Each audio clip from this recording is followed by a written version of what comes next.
My thesis aims to analyze the Snowden case. Edward Snowden is an American citizen who became famous for being the informant who disclosed top-secret documents regarding the U.S.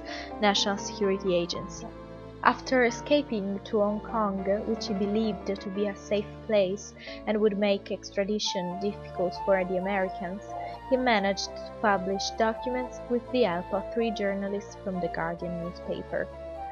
In order to escape certain captivity by the Americans, after divulging the documents, he took a flight to Ecuador via Moscow, where he was stopped.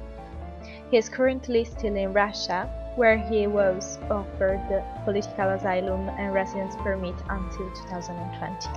Snowden worked as a leading cybersecurity expert for the CIA and the NSA for many years, before deciding to divulge some top-secret material. During his work there, he realized that the government, which he had long admired, was doing more harm than good, and the privacy of every citizen had been totally compromised. He felt a moral duty to tell the public what he had discovered. The NSA had the right to collect, consult, and archive indiscriminately all telecommunications of American citizens and others. Snowden was able to gather a huge amount of telephone data, internet, and social networks activities. Thanks to close collaboration with private companies, the NSA could access international networks of fiber optic cables and routers in the world. By law, wiretapping citizens without well-founded suspicion is considered illegal, but the NSA was not particularly tightly controlled. It is precisely because of the huge leak of news from Edward Snowden that the public have become aware of the ambitions of the agency. The intelligence authorities are able to trace all our movements and to know almost everything by listening to phone calls, reading SMSs, visiting chat rooms, email, the history of searches, the search key used, the duration of our telephone conversations, the frequency with which a number is called, and the geographical location of the users during the call.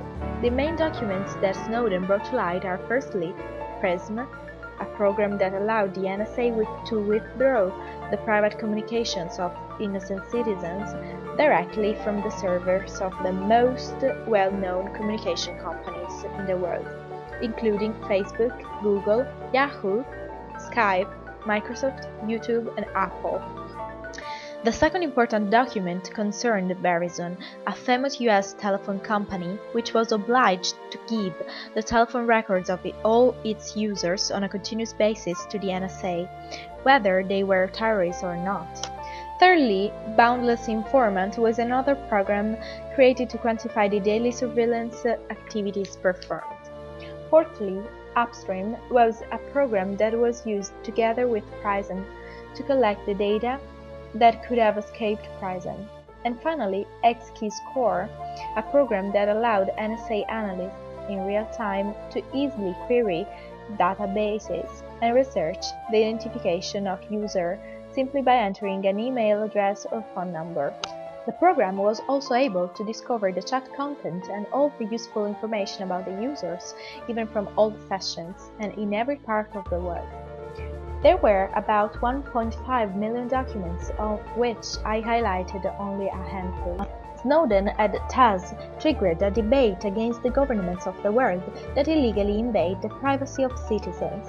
The American government assumed that nothing could be hidden from them, and consequently they took advantage of the advent of technology to persuade citizens to attribute little value to their privacy. People are increasingly induced to justify raids on their private life. I believe privacy is fundamental, it is a human right. If we need to call a clinic for an abortion, or use a meeting site, or a toll-free number for assistance, then we have the right to do this in complete privacy. We need to clarify the boundary between privacy and national security. Moreover, mass surveillance, instead of flushing out criminals, has the opposite effect. That is, to make it more difficult to identify terrorists because of the excessive amount of data that floods the intelligence agencies. One of Snowden's proposals for escaping omniscient surveillance is to look for safer alternative methods to communicate, for example cryptographic systems. The most famous are, firstly, Tor, an anonymous communication system for the Internet. Secondly, Pretty Good Privacy, the most used cryptographic system in the world, where it is virtually impossible to compromise privacy because the codes are difficult to decode. And finally, Signal, which was declared by Edward Snowden to be his favorite. It takes advantage of the end-to-end encryption to make content inaccessible. It is also used by apps like WhatsApp and Facebook Messenger. There is an excellent balance between the ease of use of these programs and the high level of protection. My goal was to make known or recall the story of a young man named Edward Snowden who was willing to sacrifice everything in his life to follow his ideals, and not to be overcome by the fear of denouncing illegality. It is yet to be proved that mass-based surveillance can strengthen national security when faced with the threat of terrorism. Through this type of surveillance, intelligence agencies failed to prevent the Boston Marathon bombing of April 2013, or the New York subway attack, or the attempted bomb attack on the Detroit-bound flight of Christmas 2009. Moreover, it has very high costs, which, to be justified, should prevent hundreds of terrorist attacks.